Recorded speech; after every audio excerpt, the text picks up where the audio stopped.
Эң биринчиден лицензия алыш үчүн бул деген өзүнүн ырастоочу документи керек.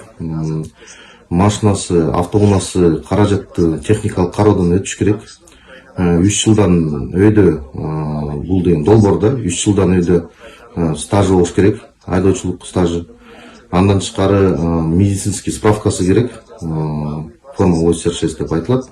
Андан тышкары страховкасы керек, перевозчикка перед пассажирами. И также страховка ОСАГО керек, машинасынын страховкасы керек. Ушул документтердин баарын чогултуруп бизге келсе, калган эмесин карап, лицензиясын караштырып беребиз. Бул бүгүнкү күндө долбоор болуп иштелип чыгып атат мыйзамдын негизинде.